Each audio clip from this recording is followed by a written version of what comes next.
So Keswick is an Old English name that means literally means cheese farm. It's from the Latin Casa, and wick in Old English was a farmstead. My husband and I are really into medieval history, and that's actually how we met, was in a medieval history group. So the Keswick is sort of a hark back to that sort of medieval type.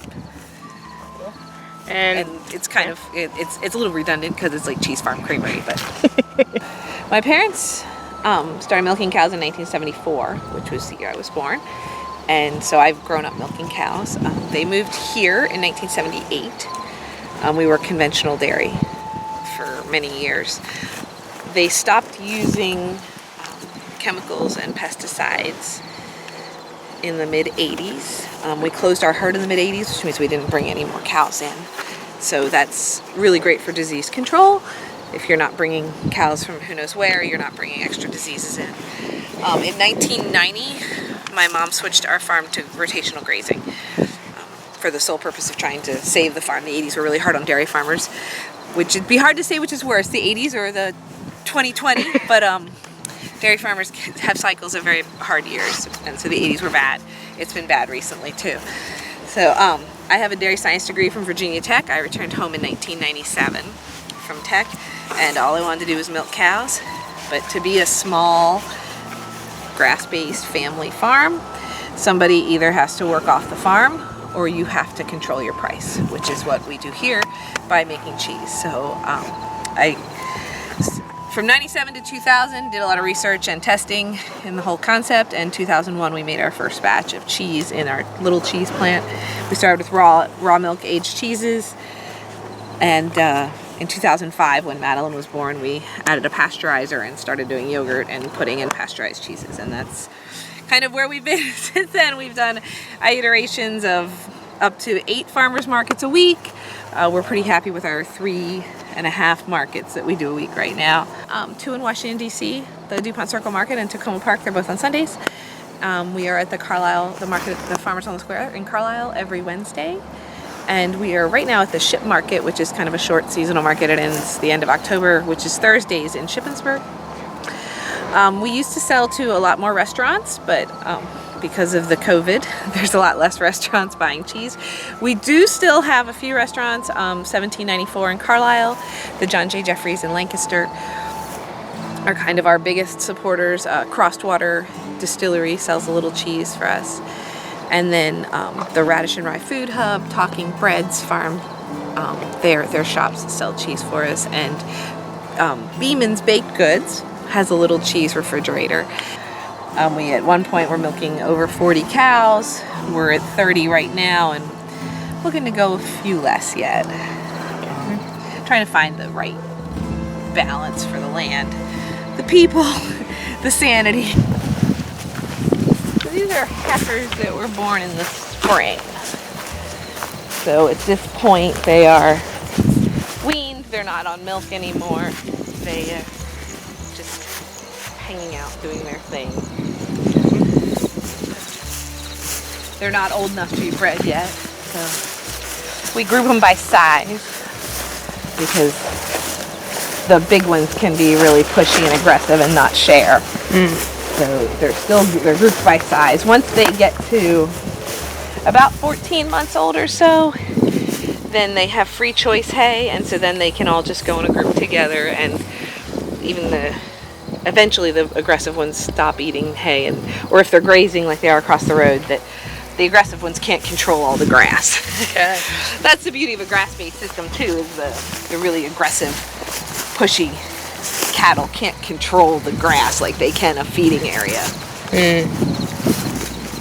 So we have the 10 acres across the road divided into 8 paddocks and that's where the breeding age heifers are, along with our breeding bull. I don't know. We might be able to see them they might be in the barn. These are summer hutches, so when the weather's colder, the hutches have to be more sturdy, but when it's nice like this, and then we did give them a little bedding because it's getting cold tonight, but when the weather's like this, a tarp and this allows us to move them around so they can stay clean. These are 2 heifer calves. They were born, she was born a week ago on, she'll be a week old on Thursday. No, she'll be 2 weeks old on Thursday. Oh, wow. And this one's a week older than that. Then these boys are a month old. These are bull calves, but they're for sale. These are my summer, so these are the calves that were born this summer. They're just here. So they are bottle fed. We bottle feed them for 6, 8, 10 weeks. And then once they're going really well, eating hay and grain, then they're weaned. But they still have to stay separate so they get over this urge to suck. Because I'm sure if I stick my hand in here, well, maybe not. But they would still have the urge to suck. So they have to, so once these guys get over that, then they'll be in a group out there together. Because you don't want them to suck on each other. You just want your head rubbed. This is when I teach them to love head rubs. Oh.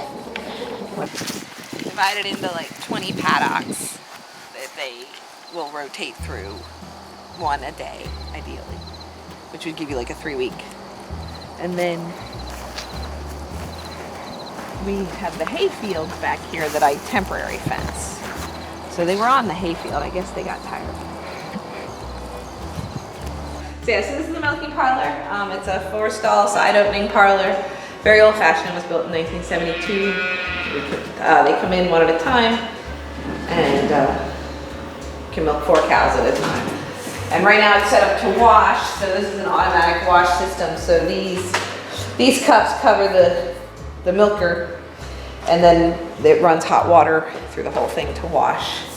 The milk comes over here and is stored here. So when you're milking, it comes either right into this tank or through this pipe, which goes into that tank, or this pipe is switched out and goes through that hole in the wall and goes right into the cheese room. Oh, whoa.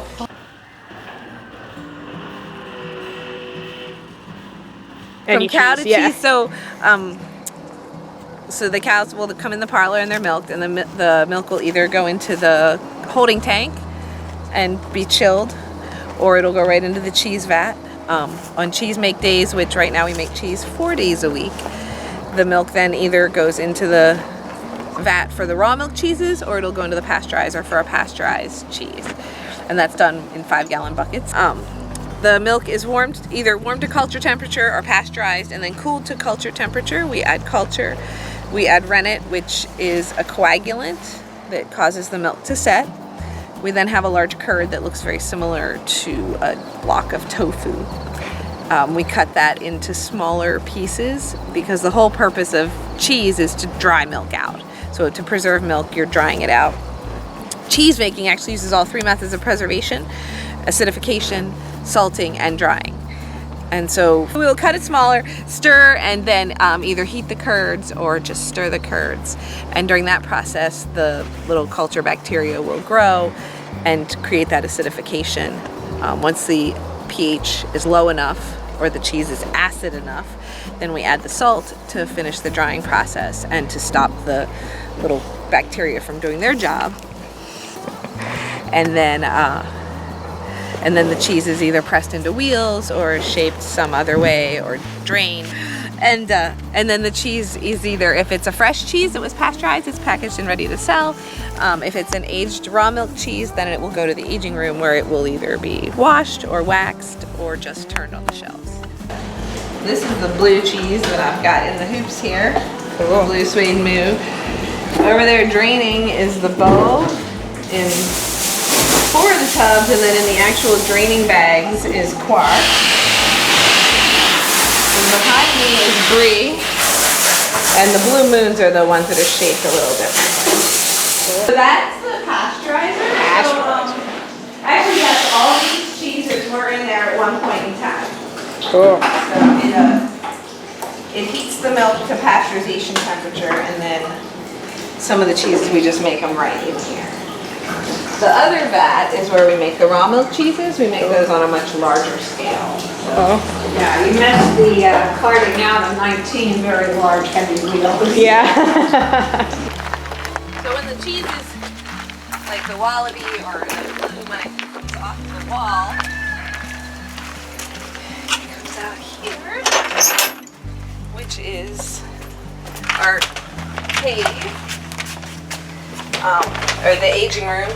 So it's very much like a cave. We keep the humidity high and the temperature at 55. And this is where the cheeses age. So you can see each shelf has a label with the day of the year the cheese was made. Raw milk cheeses are required to be held 60 days, so that makes it easy for us to tell which is which. This is what blues look like after they've been pierced and they age. So the ones that are in there will do that same sort of thing. So the yellow, some of them get waxed. The Lesher gets yellow wax. The cheddar gets black wax. Some of them form a natural rind, like the Wallaby and the Vermeer. We just let the molds that are here grow for terroir. These are the tomes, and these are washed. These are washed with mead. These are washed with cider from Plowman. The bottom ones are washed with blueberry wine. And the ones over here are washed with beer. The Havarti is also waxed. And the Dragon's Breath, but there isn't any Dragon's Breath out here. And then the Breeze that you saw in there, they come out here to do what's called blooming. So they develop that white mold rind, and that's a full bloom. And once they have a complete bloom like that, then they'll be wrapped in the paper that you would see, the white paper that then we wait till they're ready and then we sell them. All the yellow buckets like that have feta in them in brine. So all the feta is aged in brine.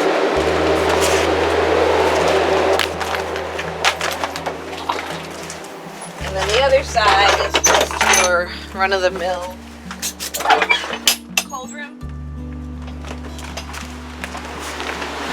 So those are the Dragon's Breaths. They're chilling before you wax them. These are drying. This is our brine tank, so a lot of cheeses go in the brine tank. That's Vermeer goes in the brine tank, and then it dries, and then it goes over there to age. And then everything that's retail packed like this, it hangs out in here. Oh, one other question. What's your favorite part of What's my favorite it all? part? Right here. Yeah. I make cheese so I can milk cows. That's any financial analyst. Is that I see Infinity? She's she doesn't care who it is. Hey. Any financial advisor would tell me that it would make, from a Keswick standpoint, it would make a lot more sense financially just to buy my milk on the open market and make cheese, rather than trying to make cheese and also produce high quality grass-fed milk at a price that sustains our farm. But I'm doing it. The cows are why I do it. I love the cows. So, maybe not that one. No, just kidding. And then, do you have a favorite cheese? Do I have a favorite cheese? It's like asking me to pick a favorite child or a favorite cow. I was gonna ask that next. You can't ask in front of them. Actually, my favorite cheese is our Lesher, which is cheddar style. It's aged a little longer than our cheddar. It's a little tangier, a little drier with a nice fruity finish. I use it for everything, but that is my favorite. Some days I'm in a mood for something different. Sometimes the Havarti, because it's a little creamier, a little buttery. Sometimes the Brie. Sometimes I like cooking with the Bove, but I always just go back to Lesher. Awesome. Oh, a favorite cow. I don't know if I have a favorite. You're not supposed to get too attached because it's a business. But there's a couple out here. Madeline's 4-H cow, Fairy Dust. I really like her. And her daughters, Fairy Tale and Pixie. Madeline named them both. Chocolate Chip. I really like Chocolate Chip. She's nice.